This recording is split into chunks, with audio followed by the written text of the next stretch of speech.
Ladies and gentlemen, good day and welcome to the Jindal Steel Limited Q1 FY26 earnings conference call hosted by Nomura. As a reminder, all participant lines will be in the listen-only mode, and there will be an opportunity for you to ask questions after the presentation concludes. Should you need assistance during the conference call, please signal an operator by pressing star then 0 on a touch-tone phone. Please note that this conference is being recorded. I will now hand the conference over to Mr. Jashandeep Chadha from Nomura. Please go ahead. Hi, thank you, Muskan. And good afternoon, everyone, and thanks for joining the first quarter call for Jindal Steel Limited.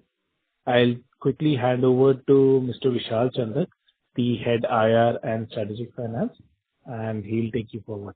Over to you, Vishal. Thank you very much, Jashandeep. Good afternoon, good day, ladies and gentlemen. I welcome you all to the Q1 FY26 earnings briefing of Jindal Steel. I have with me from the senior management team Mr. Sabyasachi Bandyopadhyay, Whole-Time Director, Mr. Pankaj Malhan, Executive Director, and Mr. Sunil Agarwal, Head Finance. Without much ado, I'll hand over the phone. And Mr. S.K. Pradhan as well, Mr. S.K. Pradhan, Head of Marketing on Flats. Without much ado, I will hand over the floor to Mr. Sunil Agarwal for the opening comment. Over to you, sir. Thank you, Vishal. So, good afternoon, ladies and gentlemen. I welcome you to the Q1 Financial Year 26 earnings briefing of Jindal Steel. Let me quickly brief you on the global economic scenario. IMF, in its recent update in July, has revised global growth forecast for current year, calendar year 25 to 3% from 22.8% in its April forecast, reflecting improved financial conditions and improving certainty to the tariff regime as compared to previous quarter. China continues to grow well over their stated target of around 5%. The IMF forecast for calendar year 25 is 4.8%. This is partly driven by front-ending of the export to the US before the tariff come into force. However, the tariff related to uncertainty continues to linger on. Global inflation is expected to gradually decline from 5.6% CY24 to 4.2% in CY25. India's crude steel production grew 1% quarter on quarter to 40.6 million tons in Q1 FY26, while demand contracted 5% quarter on quarter to 38.3 million tons due to seasonal weakness and early onset of monsoon. Steel export declined by 4% quarter on quarter to 1.6 million tons and import declined 19% quarter on quarter to 1.9 million tons. India remained net importer of steel in Q1 FY26 for fifth consecutive quarter with 0.3 million of net imports. Chinese steel production continues to outpace its weak domestic demand, resulting in elevated export impacting price globally. China is currently running on annualized export of 116 million, highest ever, which has resulted in several countries taking measures to stem the low-cost import from China. Several countries have either imposed or increased safeguard or anti-dumping duties against Chinese steel ports to shield their domestic industry from unreasonably low price imports. Government of India introduced a provisional 12% safeguard duty on select steel import effective April 21st, 25. The result has stemmed the flow of imports. The provisional duty will be in effect for 200 days. During the quarter, domestic HRC and TMT price increased on a sequential basis. HRC prices were partly supported by the 12% safeguard duty on most of the flat steel imports effective April 21st, but corrected later due to weak domestic demand. TMT price opened on a strong note but drifted down due to the early arrival of monsoon and sufficient inventory in the system. Now let me start with the key quarterly numbers.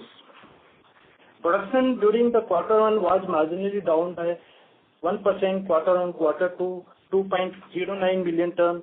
Sales volume at 1.9 million tons, down 10% quarter-on-quarter basis on account of replacement of inventory after excessive drawdown in Q4 of FY25, which is the seasonally strong quarter. Consolidated gross revenue fell 8% quarter-on-quarter to rupees 14,336 crore on account of lower volume, partly offset by increase in the ASP. During the Q4 earnings call, we guided for saving of around $10 to $15 in our Q1 coking coal consumption.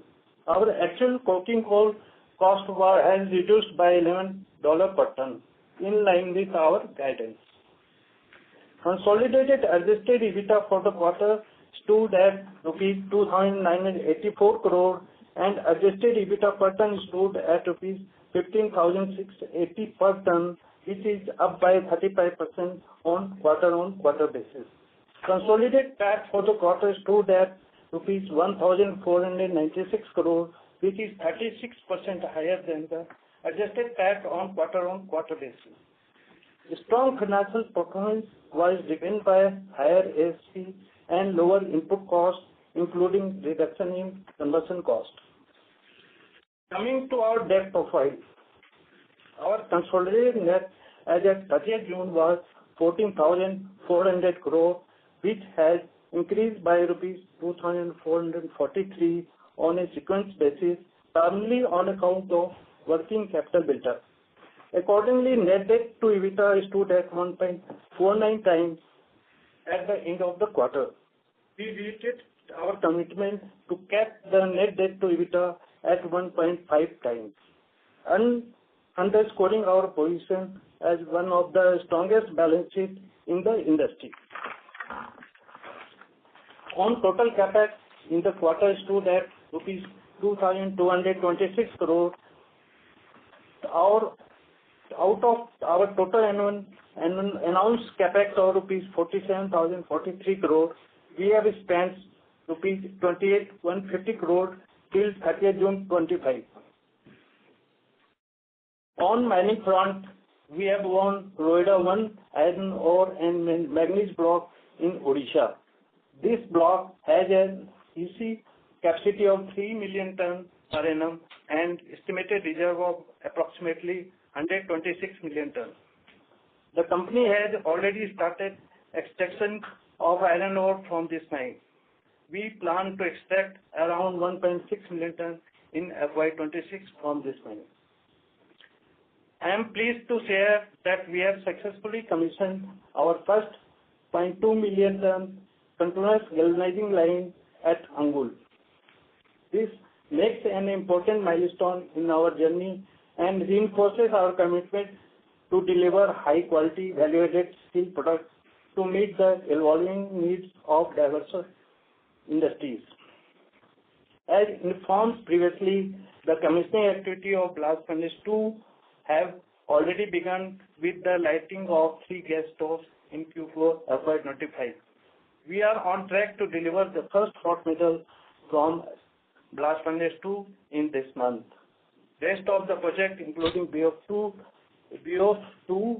slurry pipeline, SBPP, are progressing well as per scheduled timeline. We expect the slurry pipeline to be commissioned during the current fiscal year.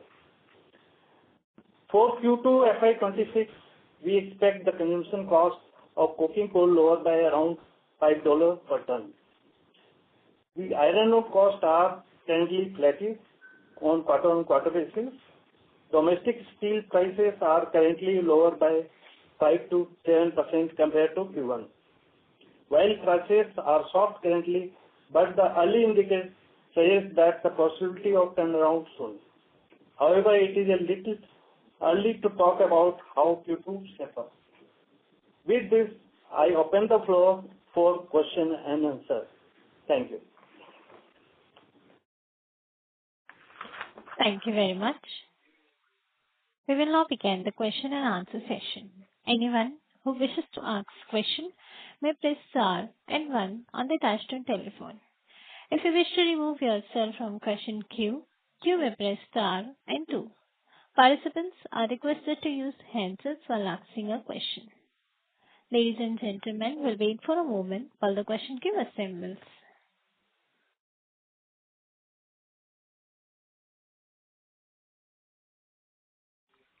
The first question is from the line of Rajesh Ravi from HDFC Securities. Please go ahead. Yeah. Hi, sir. Good afternoon. Am I audible? Yes, you are. sir. Yes. Yeah. Hi, sir. Could you explain the volume reasons for volume decline on a year-on-year basis? And given the earlier guidance of 8.5 to 9 million ton, with Q1 volume sharply down, is the guidance still remains, or you look to cut down on the same? Sevi, sir? Yes, Vishal, I was going to. Good afternoon. Hello, everybody. Thank you for joining. From our standpoint, production was broadly stable, quarter-on-quarter basis in the first quarter. Sales volume was certainly impacted by 10%, but that happened because of the early onset of monsoon. Also had an inventory build-up, which certainly will get liquidated over the entire course of the year. As far as guidance towards the production and sales for the balance of the year and for the full financial year, we remain on course and we remain committed to those numbers. Thank you. Yeah, thank you, sir. What was the utilization in this quarter? Utilization in terms of? Production utilization, which you share every quarter. In this quarter, capacity utilization you were asking for? Yeah, correct.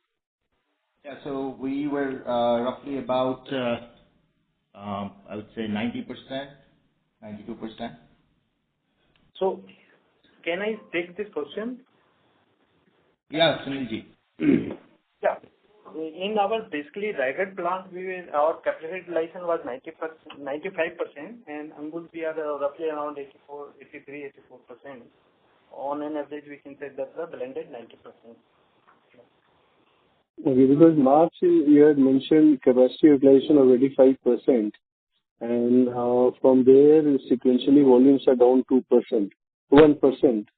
So surprising how are we saying utilization is close to 90%?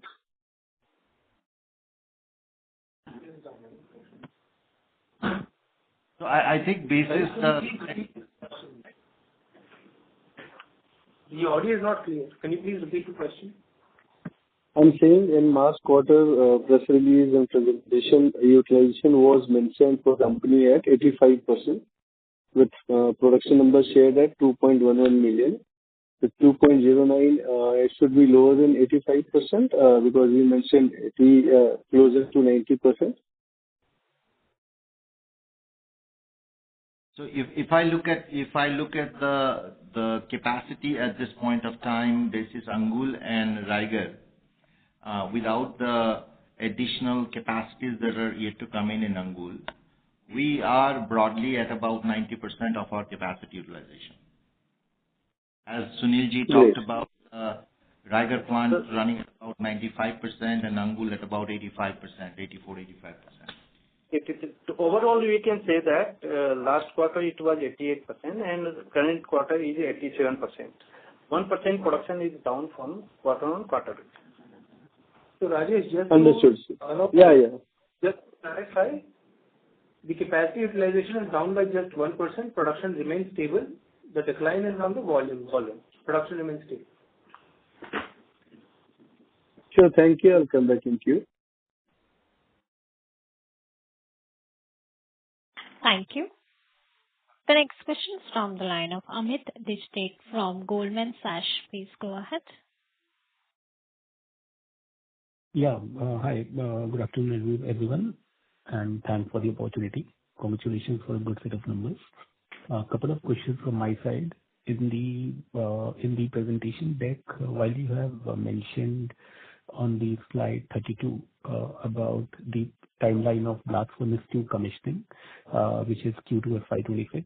Is it possible to mention the timeline of BOF2 as well, when it is expected to be commissioned? It is undergoing pre-commissioning test, but a commissioning timeline would be great. Let me take this question. You rightly said we are at a very advanced stage in terms of our blast furnace number 2 startup. Sunil mentioned a while back, we've all completed our stoves dry out, furnace dry out, and we're just trying to inch the last leg of the commissioning activities. Potentially sometime very soon we would be able to announce BF2 and BOF2. If I was to take that, it would be starting almost sometime very close to blast furnace 2 also. So we are at the advanced stage of commissioning at both these units. So is it reasonable to expect that it would also be commissioned by Q2 or max by Q3? BF2 we are expecting in quarter 2 of FY26. Great, sir. That's helpful. The second question is, if I look at the P&L, the raw material cost per ton has gone down by almost 3,500, 3,600 rupees a ton. Now, while coking coal is one factor over there, just wanted to understand what are the other factors that resulted in such a sharp decline in raw material cost per ton, and is this sustainable? Some of these factors are sustainable going ahead? So let me take this question, sir. So if you remember, sir, last time we have announced one item of around 231 crores that has a effect of 336 rupees per ton. If we net off that, our net improvement is around 2,864. 336 is our captive consumption. If you reduce that, so net consumption is 2,864, and due to one-off item in the Q4 25, around 1,200 rupees per ton was the effect, and if we deduct that, so net impact is around 1,600 something per ton, which has come out of coking coal that we have already announced that we have saving of around $11 per ton during the quarter. So that has resulted in around 500 rupees per ton. And second is the PCI also. We have saved around 200 rupees per ton. And we have the saving in other items as well on scrap and other items that amounts to 900 and 1,000 rupees per ton. Hope this clarifies. Yeah, sure, it does. I have other questions. I'll come back to you. Thanks and all the best. This is Vishal here. I think the gap which everyone is looking at is we are missing out the point that in the previous quarter we announced a one-off of 331 crores, which was primarily residing in the raw material cost. Yes. Adjusting for that, balance has all declined in the raw material cost broadly. Yeah, sure. I mean, the bridge that was explained was quite good. Thank you so much for this elaborate answer.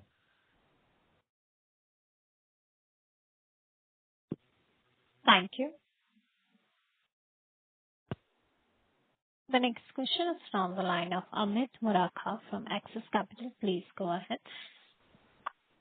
Yeah, hi. Good afternoon, and congrats on a great result. So just on the Angul 2 commissioning, would you be able to also provide some guidance volume that we can expect from BF2 and BF2 this year and next year? Amit, that's a wonderful question, and our guidance remains the same intact, which Sabi also mentioned a while back. So we're committed to the guidance that we've stated at the start of the year, both in terms of production and dispatches, and we're very hopeful of hitting those numbers. Okay, sure. Also, I was just seeing the presentation, the sectoral split of volumes. Auto seems to be only 3%, whereas flats is 44%. So I believe flats earlier used to be 20-25% range, which is your plates. So where does this increase come from then, if not from auto? So Pradhanji, if you can, Mr. Pradhan, you can take that question. Yeah, good afternoon. And we are most of the flats are coming from the new commissioning of hot strip mill, which we have done. And auto, the ramp up takes some time. So we have started supplying to a lot of auto manufacturers, trial lots and all. But major volumes of auto, we are supplying to a lot of value-added segments. So if you have seen, our value-added sale has gone up to 72% in this quarter compared to the previous quarter. So a lot of supplies to the very high grades of HR coils and HR coils. So that is what is contributed to increase, other than auto, right? Sure. And by when do you think the auto volumes could start to be meaningful? It will start ramping up as we'll move ahead in the quarter on quarter. Okay, got it. And just lastly on Tensa, did you produce any iron ore from Tensa in the quarter? Yeah, we did produce, a bit of that coming from Tensa. But yes, Tensa is, towards the end of the mine life. And if I was to just share with you guys, the results what you've seen is minus Tensa almost for this quarter. The important part is to have our security done, and that's how we've gone ahead with Rider 1 mines. That would be actually compensating for the loss in volumes from Tensa, getting into the future quarters. So Tensa did contribute, but a very minimal impact of that in this quarter. Sure. And if I could just squeeze in one last question. You seem to be having the opening inventory of 0.2 million tons. So given that steel price has corrected a lot since the last quarter, could there be any NRV impact that could come in on this opening inventory?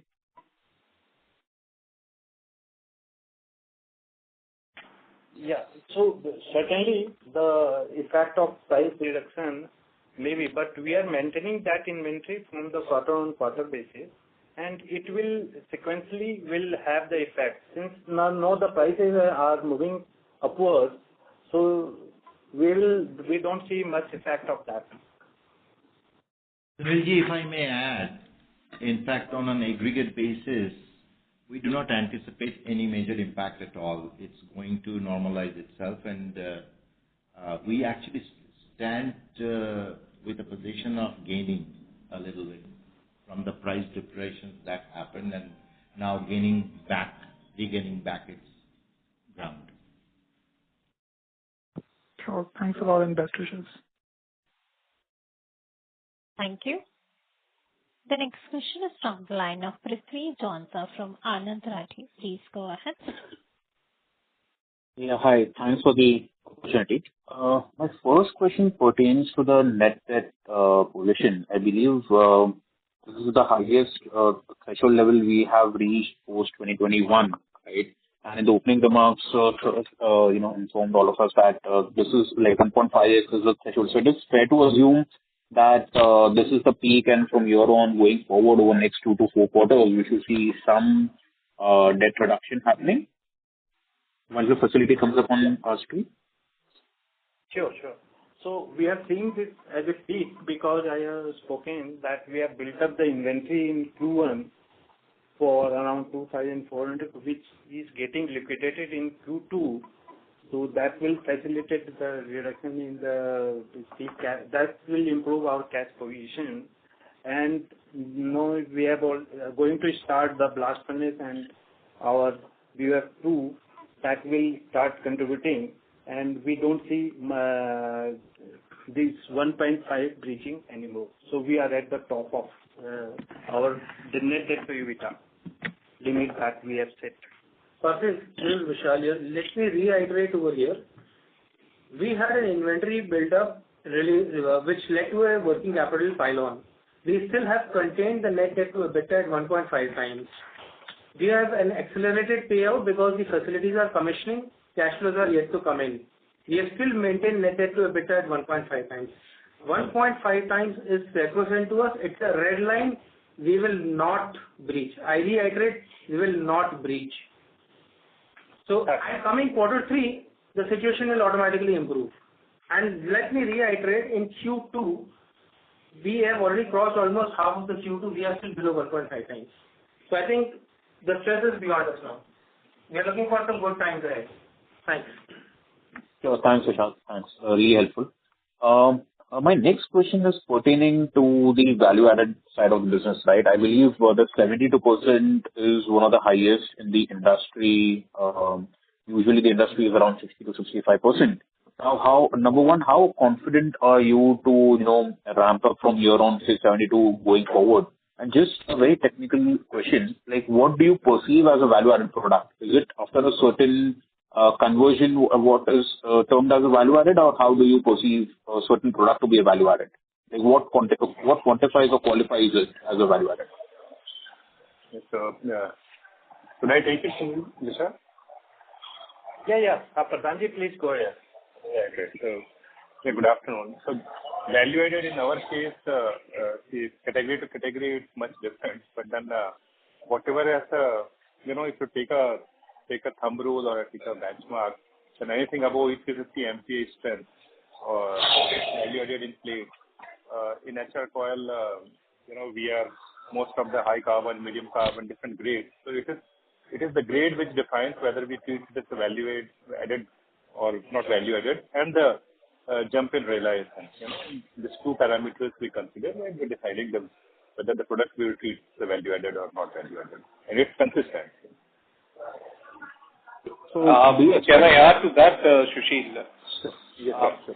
So in plates also, what we do is typically we got a heat-treated segment, which is absolutely high-grade plates, which is getting into a very specialized sectors like defenses, automobiles, and even high-end of construction, which is one of the reasons. One of the good examples is Chenab Bridge that we did. Then, of course, the value addition that we give to the customers in terms of the solutions, which is largely coming from the fabricated structures. Then some high alloy wire rods, all these, and even the large size TMTs. We are the only company making 50 mm TMT. So these all falls under value-added, offerings from the company. And the second part of the question was whether the 72% is sustainable, considering that the industry is operating somewhere around 60% range. So in this quarter, what has changed is since we are ramping up HR coil facility, and we are not at the fully utilized level of HR coil. So our focus is entirely on getting the best out of the asset, and that's how the very high volume concentration of value-added products we are making in our order statement. So, and so if I may just use in a very quick one, just wanted to get the percentage of longs and flats this particular quarter. 44% is, I think, our flat, and 56% is long. Sure, thank you. I'll join the queue. Thank you so much. And Sushil, if I may quickly add on that, the points that you are making, that very re-geared and shifted focus even in Raigarh plate mill to produce plates, along with the furnace normalized and the upcoming facility of HTC, which is about to commission here, will certainly help us, all of us, to not only retain the value-added percentage, but also, add up. Thank you so much. I'll just join the queue. Thank you. The next question is from the line of Rahul Kumar from Vakharia Capital. Please go ahead. Yeah, hi. Actually, just a question on the industry in general. What has been the trend in the HRC import from China to India after the input BIS norms on the input materials as well? Let's say in the month of July and August. How is it fared? Vishal, I'm taking this question. So Chinese import has practically stopped now, and except for some advanced license imports against advanced license. Two factors. One is the Chinese prices improved by roughly around $50 in last one and a half months time. So that has made the price almost unviable for them. Today, in fact, Chinese imports are at a premium to domestic prices. Okay, so that is one, and also the QCO order and melt and pour strict enforcement of that has impacted the imports from China. Going forward, we are not seeing China as a major threat directly, but indirectly it may have an impact. What you are looking at, India is becoming a net importer for 5th consecutive quarter, right? Our exports are very low. So in the international market, we are not able to compete because of the Chinese factors. And Chinese exports is an all-time high. This year they are roughly exporting 9 to 10 million tons every month. So that's having an impact globally. Okay. So let's say, theoretically, hypothetically, if the China HRC prices go down, would these BIS norms, because of these BIS norms, the imports will still be very low? Yes, it will have an impact. It is having an impact. The low quality or inferior quality imports, which used to be a big threat to Indian players, have started coming down, and government has taken a very, very positive step on that direction. Okay. That's all. Thank you.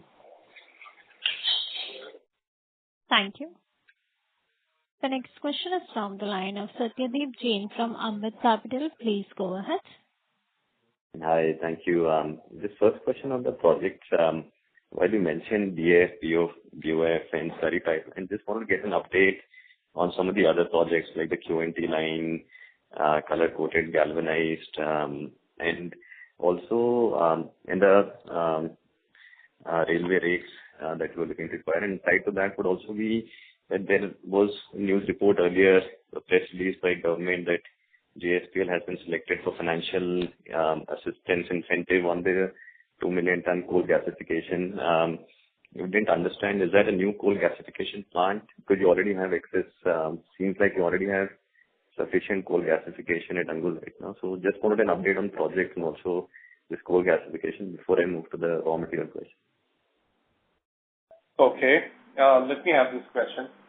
You started with the coal rolling mill. We have already commissioned 200,000 tons of galvanizing line. This is the first from the stable of Jindal Steel. We'll continuously be adding a lot of lines getting into this financial year. The next in line, we are expecting our color coating line, which should be there by end of quarter 3 this financial year. And then, of course, 2 more lines which we would be adding, our galvanizing line and color coating line number 2. So both should be with us in quarter 4 of FY26. Talking about some other projects, ranging from, say, slurry pipeline, we've already given an update. We continue to run fast on our steady speed over there. The major bottlenecks are behind us now, and our guidance remains the same, what we've given before, in terms of completion of the project. Hello? Yeah. I think, Satya, you have a very long list of projects for which you are seeking an update. I would like to take this offline because in the interest of long queue behind us, we can talk about this offline. So second question on the raw material cost. You just want to first on Tensa, it seemed like Tensa had some reserves on the boundaries. I was under the impression initially it can sustain to 2028. What is it now, end of life? And also the 1,000 rupees per ton raw material cost saving that came from others. I think you mentioned scrap or some other apart from coking coal.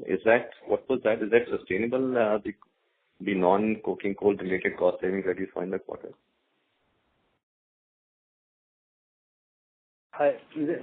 Yes, the other cost is sustainable. These are on basically some. I already spoken that this was due to one-off around 1,400 rupees per ton in Q4, and other savings that I spoken that we think that is sustainable in future as well. So we are operating on the. No, Tensa is already, effect of Tensa is there in Q1. So we have not taken much from Tensa, only 0.13 million tons that we have expected in Q1. So that has hardly any impact on the Q1. So we think that whatever the saving is there, we will sustain that in future as well.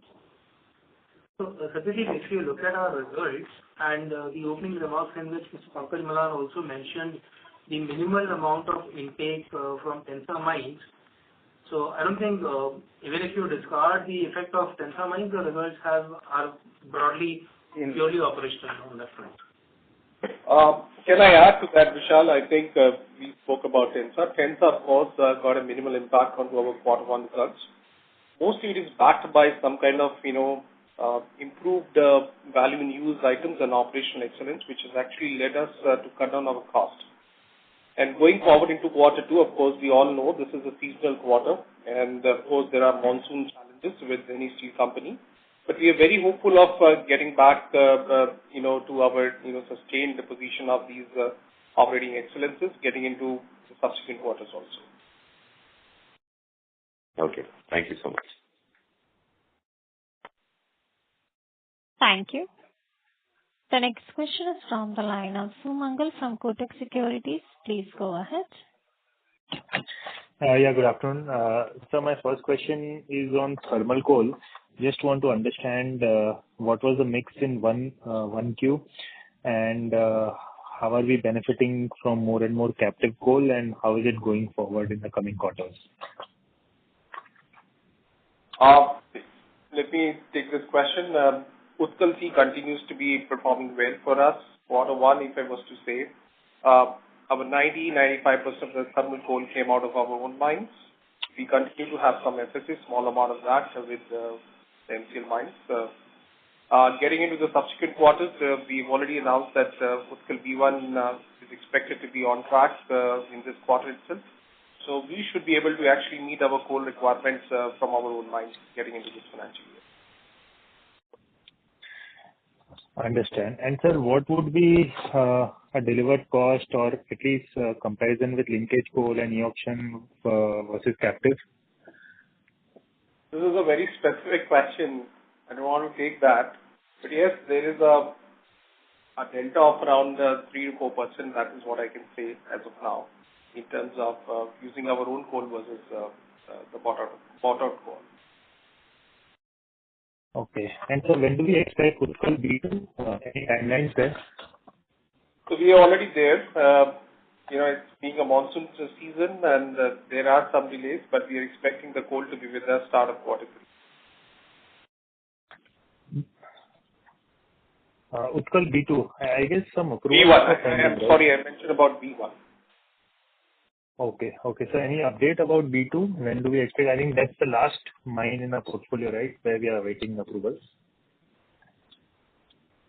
B1, we set our own priorities as of now. So we're working on one by one. I think B2 definitely is on our cards, but we'll let you know. Understood. And just one last question on commissioning of BOF3 and DRI2. Where are we on the timelines?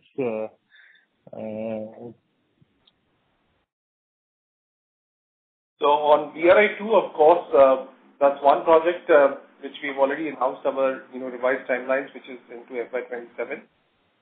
BF3, we remain committed to completing this financial year, the quarter 4 of FY26. Understand. All right. That's it from my side. Thanks. So Mangal, just to add one more point on the coal portfolio. Gare Palma 4/6, Utkal C, Utkal B1, Utkal B2. These are the 4 mines of which we have spoken about. We have recently won Sardapur Jatap coal block as well. So that has a geological reserves of about 3.2 billion tons. It's a partially explored block. And over the next couple of years, we are going to fully explore it and then announce what is the extractable reserves from there as well as the annual EC limit. Maybe that is something that you would look forward to in our next round of expansion exercise. Got it. Thank you. The next question is from the line of Pallav Agarwal from Antique Stock Broking. Please go ahead. Yeah, good afternoon, sir. So I just want to understand the strategy on captive coal, because you mentioned that we're already sourcing 90 to 95% captively. So what are we going to do with the coal from the additional coal blocks? So is there some element of commercial sale as well, or those are for our captive power plants? These are going to be for our captive power plants. We have almost stated that we are starting unit 1 of our Shriguri power plant this quarter itself. So as and when we are going to keep adding our power units, we'll continue to ramp up our coal lines. Sure, sir. And you also, provided the breakup of the coal sourcing. So is it possible to share a similar, sourcing for iron ore? How much was from captive and external sources? I think we can take it offline. Vishal can give you the numbers. Vishal, you can take it offline. Sure. And so just lastly, just to understand, difference between the console and standalone EBITDA. So this would mostly be from Jindal, Odisha. I mean, I'm assuming the overseas coal mines would not have contributed too much to the EBITDA.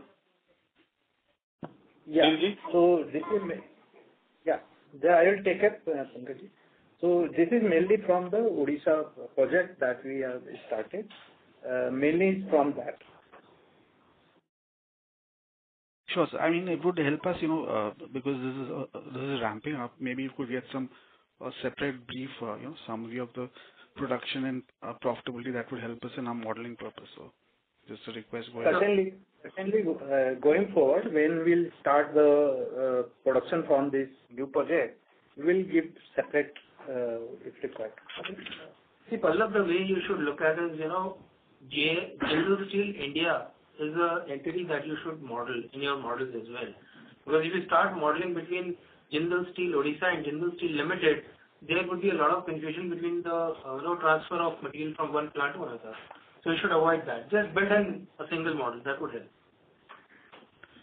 Yeah, that would help. But just the financials and the annual report would be for standalone. So yeah, but for modeling purpose, I think we would do that. Yeah, thank you so much.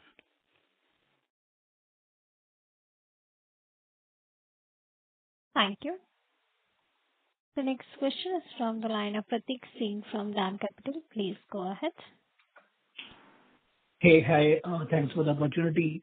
Just to get a sense on pricing, in the opening remarks, I think sir said that prices right now are around 5 to 10% lower, which I assume he would be talking about the trade prices.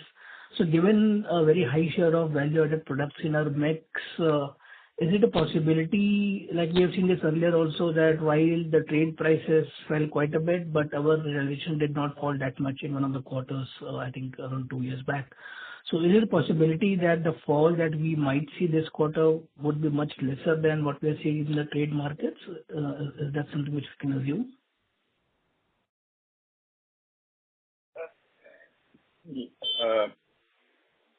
See, what the point which you made about our exposure to trade and our exposure to OEM is absolutely right. And since we have a very high proportion of value-added steel, value-added sales, the elasticity of value-added prices on value-added is much lesser as compared to the non-value-added or trade type of steel. So you are absolutely right. The impact will not be that high as it is on the trade level prices. And that has been a strength of Jindal Steel, and that what you referred, what happened a few years back, so that holds true now actually. Understood.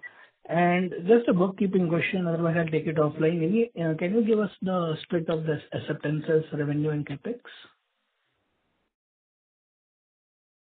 I'll take it offline. Sure. Thanks. Thank you. The next question is from the line of Kamlesh from Lotus Asset Managers. Please go ahead. Yeah. Thanks for the opportunity. So if I see this particular quarter, we had a cash profit of roughly around 2,100 odd crore. And if I see like this one, we had sold shares from the ESOP trust as well, which I believe would be around 500 odd crore. So if we take it together, so 2,600 crore of money which we had from the operating cash flows plus our ESOP, and even if we adjust for the capex which we have done in this quarter, so the debt increase is roughly around 3,800 odd crores, which looks very significant compared to last quarter. I know that there is an increase in working capital. Even factoring that working capital increase, it seems very high. So what are the nuances in that? Because you had provided the bridge, but that bridge really doesn't help because it's just a change in the debt and the ultimate resultant figure is the change in cash and cash equivalents. Kamlesh, can you please repeat the question?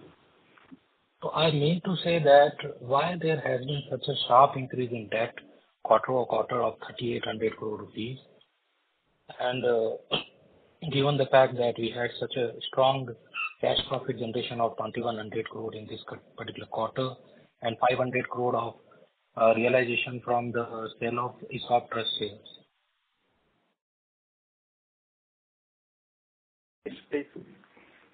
Yeah, Kamlesh, basically, if you see, our EBITDA earning basically moved to working capital, which I have already explained that our working capital movement is around 2,900, and we have earned that. And whatever the total debt, net debt has increased, that is mainly gone to the capex side, which is 2,226. And balance around 700, we have done some prepayments of loan as well during the quarter, and we have paid the interest as well of the around 500 crores. I think that gives you an answer. No, even factoring that, so it seems it would be better helpful if we can provide some bridge in the, say, net debt flow, that how much was the operating cash flow and how much was the change in working capital. Just putting that change in cash and cash equivalent, so that anyway we can come out through if you provide net debt for the last quarter and this quarter. And And lastly, on the Tensa, so can we assume 3 million ton run rate for the FY26, or how should we project it? So, Pankaj, you can take the question. Sorry, I missed this question. Can you repeat it, please? No, I meant to say that, Tensa, we have mentioned that we extracted about 0.13 million tons in Q1. It's at the end of life. So I don't think you should build in that high number in your model while looking at overall profitability for the year. Okay. Secondly, on the breakup that you asked, I think we can take it offline. Thanks a lot. Thank you. The next question is from the line of Tushar Chaudhary from Prabhudas Lilladher. Please go ahead. Hello. Am I audible? Yes, sir. Yeah, thanks a lot for the opportunity. Sir, I just wanted to know, you have been good update on projects. Just wanted to know the update on pellet plant to 6 million ton. Is it, when are you planning, and what is the update on the ramping up of, we recently commissioned 2-3 quarters back 6 million ton. So the utilization over there. So let me start with the utilization of our existing pellet plant. Cost is going well. If I was to compare YOY basis, the production has gone now over 50% and more. So yes, the pellet requirement, as and when, if I was to share some more updates, which is available over there in the updates, we could scale up our DRI production strongly because of our own pellet plant, ramp up in Angul. So that continues to be going well, and as and when BF2 is going to come up, we are very hopeful of sweating these assets very right. From a pellet plant 2 perspective, this pellet plant would be coming up in FY27. That's where we stand as of now. Okay, thanks a lot. And sir, capex for next year will be similar to this year, 10,000 crores.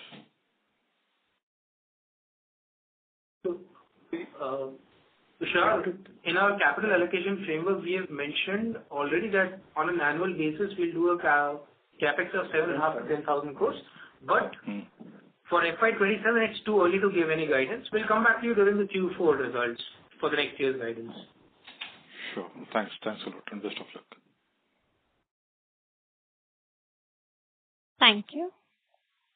The next question is from the line of Rajesh Manjula from B&K Securities. Please go ahead. Yeah. Hi, sir. Thanks for the opportunity. So just a couple of questions from my side. One is that we saw a drop in demand in 1Q due to the early onset of monsoon, so we had some inventory build-up. We are already halfway into 2Q. Are we seeing any signs of the inventory position easing?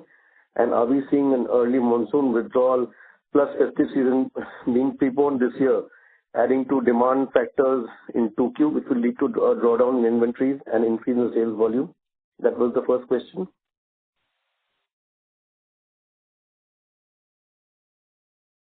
Sushil? Yes.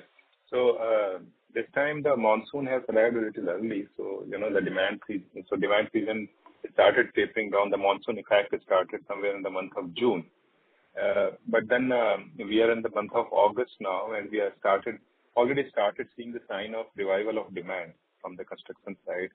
More importantly, there are some lead segments which indicates that how the demand is going to unfold, something like yellow goods, something like construction equipment. We are seeing a very, very strong demand coming from this sector now in this month, which indicates that the coming quarters, the demand will be extremely good, and this impact will be, completely wiped out, and we are looking at good demand quarters ahead. Right. So we can expect some kind of inventory easing in 2Q itself. Correct. 100%. Yeah. Okay. Yeah. So my second question was on the new blast furnace commissioning. So what should we model some kind of losses at least in the first 2 quarters of the blast furnace ramp up before we reach some kind of stabilization levels, and that's somewhere in FY27? That was my question. So we just spoke about our quarterly numbers. Most of you guys said they are wonderful numbers. The company remains committed in terms of the operational excellence, and it would be too premature for me or anybody else to speak on this, but we are committed to make sure we sustain our numbers getting into the subsequent quarters also. Okay, thank you. Thank you.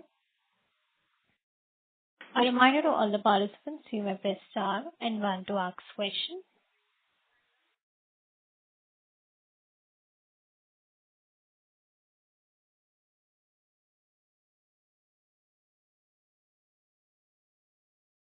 Ladies and gentlemen, as that was the last question for the day, I would now hand the conference over to the management for the closing comments. Over to you, sir. Thank you for all of you. As we look at financial year 26 is shaping up to be the defining chapter for Jindal Steel, with the commissioning of major facility, blast furnace, BOF, SBPP, and other facilities. Angul is on track to establish itself as one of the world's top single-site steel production hubs. But our journey is not just about expanding capacity. It is about strengthening the entire value chain, from mining to logistics to manufacturing and sustainability. This reflects our deeper purpose, namely creating a nation of our dream. We are grateful for the continued trust and support of our stakeholders, and we remain fully committed to delivering our promises, responsibility, and sustainability. Thank you all for this call. Thank you. On behalf of Nomura, that concludes this conference. Thank you for joining us, and you may now disconnect your lines. Thank you. If you found this video helpful, please like, share, and subscribe to Concall India for latest upcoming Concall.